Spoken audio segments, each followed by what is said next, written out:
ಬರ್ತೀನಿ ಸರ್. ಈಗ ಬಡ ಕಾರ್ಮಿಕರ ಮೇಲಿನ ದೌರ್ಜನ್ಯ ಅಂತ ನೋಡೋದಾ ಅಥವಾ ಸಾರ್ವಜನಿಕರ ಓಡಾಟಕ್ಕೆ ಸಮಸ್ಯೆ ಆಗ್ತಾ ಇದೆ ಅಂತ ಕನ್ಸಿಡರ್ ಮಾಡೋದು, ಯಾವುದಕ್ಕೆ ತುಂಬಾ ತೂಕ ಇದೆ? ಇದು ಇವರು BBMP ಮಾಡಿ ಅಧಿಕಾರಿಗಳು ಮಾಡಿದ ನಿರ್ಲಕ್ಷ್ಯ. ಇದು ಎಡವಟ್ಟು ಅವರಿಂದನೇ ಹಾಕಿರೋದು. ಯಾಕಂದ್ರೆ ಹಿಂದೆ ನಾನು ರಾಜಕಾಲುವೆ ಎಂಟೈರ್ ಬೆಂಗಳೂರು ರಾಜಕಾಲುವೆ ಬಿಲ್ಡಿಂಗ್ ಕೇಸ್ ಹಾಕಿದ್ದಾನೆ.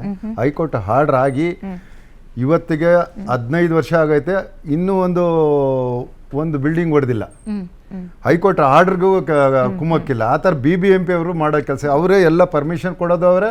ಈಗ ಬಡವರು ಮನೆ ಮಾಡಿದ್ರೆ ಹೌದೌದು, ಇವತ್ತವರೆಗೂ ಯಾವ್ದಾನ ಇದು ರಾಜಕಾರಣ ಡೀಸೆಲ್ ಖಾಲಿ ಆಗಿರಬೇಕು ಯೋಚನೆ ಮಾಡ್ತಾರೆ. ಇದುವರೆಗೂ ಹೊಡೆದಿಲ್ಲ. ಅದು ಇವಾಗ ನೋಡಿ, ರಾಜಕಾಲುವೆ ಮೇಲೆ ಎಲ್ಲ ಬರೀ ಅಲ್ಲಿ ಅಂಗಡಿಗಳು ಕಟ್ಕೊಂಡವ್ರೆ. ಇಲ್ಲಿ ಶಿವಾಜಿನಗರ ಇದು ನಾಲಾ ರೋಡ್ ಫುಲ್ ಇವರೇ ಪರ್ಮಿಷನ್ ಕೊಟ್ಟವ್ರೆ, BBMP ಅವರೇ ಪರ್ಮಿಷನ್ ಕೊಟ್ಟವ್ರೆ. ಅದೇ ಕೊಟ್ಟವ್ರೆ. ಓಡಾಡಕ್ಕೆ ಜಾಗ ಇಲ್ಲ, ಓಡಾಡಕ್ಕೆ ಜಾಗ ಇಲ್ಲ. ಈಗ ಮಂತ್ರಿಗಳಾದ ಕೃಷ್ಣ ಬೈರೇಗೌಡರು ಏನಾದ್ರು ಅದ್ರ ಬಗ್ಗೆ ಗಮನ ನಾನು ಹೇಳ್ತೇನೆ. ಇವಾಗ ನಾನು ಕೃಷ್ಣ ಬೈರೇಗೌಡರಿಗೆ ತುಂಬಾ ಸಪೋರ್ಟ್ ಮಾಡಿದೆ. ಯಾಕಂದ್ರೆ ಅವ್ರು ಮಾಡ್ತಾ ಇರೋದು ಒಳ್ಳೆ ಕೆಲಸಕ್ಕೆ ನಾನು ಸಪೋರ್ಟ್ ಮಾಡಿದೆ, ಇಲ್ಲ ಅಂತ ಹೇಳಿದಾಗ.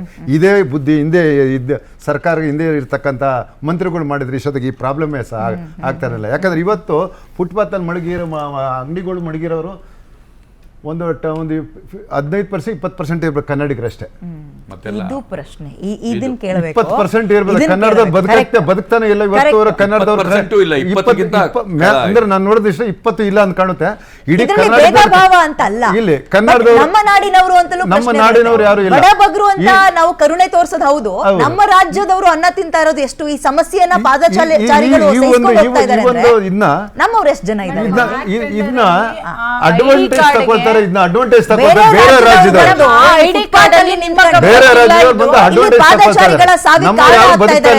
ನಾವಿಲ್ಲಿ ಬಡಬಗ್ರು ಪಾಪ ಅವ್ರ ಹೊಟ್ಟೆ ಪಾಟ್ ತುಂಬಿಸ್ಕೊಳ್ಳಿ ಅಂತ ಬಿಡೋದು ತಪ್ಪಾಗುತ್ತೆ. ಅಲ್ಲ, ಇಲ್ಲಿ ಬರೋರೆಲ್ಲ ಬೇರೆ ರಾಜ್ಯದವರು ಬಂದು ಬದುಕ್ತಾರೆ. ಅವ್ರು ಇವತ್ತು ಇಲ್ಲಿ ದುಡ್ಕೊಂಡು ಹೋಗಿ ಅವ್ರ ರಾಜ್ಯನ ಅಲ್ಲಿ ತಗೊಂಡು ಆಸ್ತಿಗಳು ತಗೊಳ್ತಾ ಇದ್ದಾರೆ. ಈಗ ಅದೇ ಹೇಳಿದ್ದು, ಒಂದು ಪಾನಿಪುರಿ ಗಾಡಿ ಇದೆ ಒಬ್ಬನ ಹತ್ರ. ಆತ ಓನರ್ ಯಾರಂತ GBRಗೂ ಇವತ್ತಿನವರೆಗೆ ಸಿಕ್ಕಿಲ್ಲ. ಆತನ ಪಾನಿಪುರಿ ಗಾಡಿ, ಇದು ಪಾನಿಪುರಿ ಮಸಾಲ ಪುರಿ ಎಲ್ಲ ಕೊಡ್ತಾರಲ್ಲ, ಅದು ಸುಮಾರು 4,000ಕ್ಕೂ ಹೆಚ್ಚು ಗಾಡಿ ಅವನ್ ಒಬ್ಬಂದಿದೆಯಂತೆ. ಇವಾಗ ಐಸ್ ಕ್ರೀಮ್ ಗಾಡಿ ಬರ್ತಾವ ನೋಡಿ, ಲಾಲ್ಬಾಗ್ ಕಬ್ಬನ್ ಪಾರ್ಕ್ ಅಂತ ಬರ್ತಾನೆ. ಅವನು ಒಬ್ಬನು ಅವನು 200 ಗಾಡಿ ಮಾಡಿದ್ದಾನೆ. ಅವನು ಇಲ್ಲಿರೋನಲ್ಲ, ಅವನು ಉತ್ತರ ಭಾರತದವನು. ನಗರದ ಸೌಂದರ್ಯ ಹೌದು ಸರ್, ಬಟ್ ಬಡವರಿಗೂ ಬದುಕೋ ಹಕ್ಕಿದೆ ಅಲ್ವಾ? ದಶಕಗಳಿಂದ ನಿದ್ದೆ ಮಾಡ್ಕೊಂಡ್ ಬಂದಿದ್ದೀರಿ ದಪ್ಪ ಚರ್ಮದವರು. ಈಗ ಸಡನ್ ಆಗಿ ಯಾರೋ ನೀರ್ ಹಾಕಿದ ತಕ್ಷಣ ಎದ್ದು ನಡೀರಿ ಖಾಲಿ ಮಾಡ್ತಾರೆ ಅಂದು ಬಿಟ್ರೆ ಯಾರು? ಫಸ್ಟ್ ನಾನು ಕೇಳ್ತಿರೋದು, ಎಲ್ಲರಿಗೂ ಹಕ್ಕಿದೆ. ಅಧಿಕಾರಿಗಳ ಒಂದು ಲಿಮಿಟ್ ಇದೆ. ನಮ್ಮ ಹಕ್ಕಿಗೂ ಒಂದು ಲಿಮಿಟ್ ಇದೆ ನೋಡಿ. ನಾವು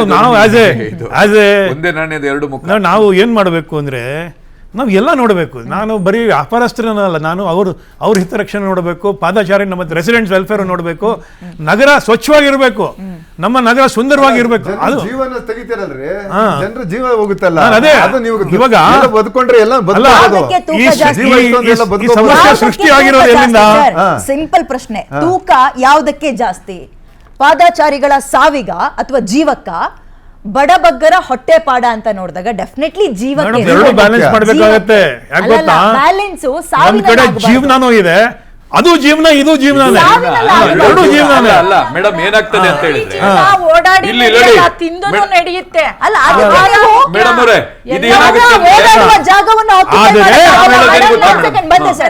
ಇಲ್ಲ ಕೇಳಿ. ಬಡಬಗ್ರು ಅಂದಾಗ ಹೌದು, ಅದು ತುಂಬಾ ಕನ್ವಿನ್ಸಿಂಗ್ ಪಾರ್ಟ್. ಅದು ಇಲ್ಲ ಅಂತಾನೆ ಅನ್ನೋದಲ್ಲ.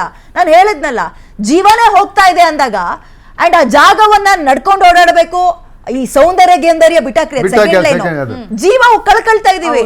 ಅವಾಗ ನೀವು ಹಂಗಂದ್ರೆ ನಾವು ಹೊಟ್ಟೆ ಪಾಡಲ್ವಾ, ಅಲ್ಲಿ ನೀವು ತಿಂದರೆ ಜೀವನ ಮಾಡ್ತೀರಾ? ಹಂಗ್ ಮಾತಾಡಕ್ ಆಗಲ್ಲ. ಹೌದು ಮೇಡಮ್, ಹಂಗ್ ಮಾತಾಡಕ್ ಆಗಲ್ಲ. ಅಲ್ಲ, ಅಲ್ಲಿ BDA ಸೈಟ್ ಈಗ ನಿಮ್ಮನೆ ಪಾರ್ಕಿಂಗ್ ಜಾಗ ಇದೆ, ಅಲ್ಲ ಸರ್, ಪಾರ್ಕಿಂಗ್ ಜಾಗ ಇದೆ. ನಾನ್ ಬಡವಳು, ಹೊಟ್ಟೆ ಪಾಡು, ಅಯ್ಯೋ ಪಾಪ ಏನೋ ಜೀವನ ಮಾಡ್ಕೊಳ್ತಾಳೆ ಬಿಡ್ರಿ, ಹೊಟ್ಟೆ ಪಾಡು ಬಡವ್ರು ಪಾಡು ಅಂತ ಬಿಡಕ್ಕಾಗಲ್ಲ. ನಿಮ್ಮನೆ ಜಾಗ, ಸಾರ್ವಜನಿಕರ ಜಾಗ, ಸಾರ್ವಜನಿಕರ ಜಾಗವೇ. ಹೌದು.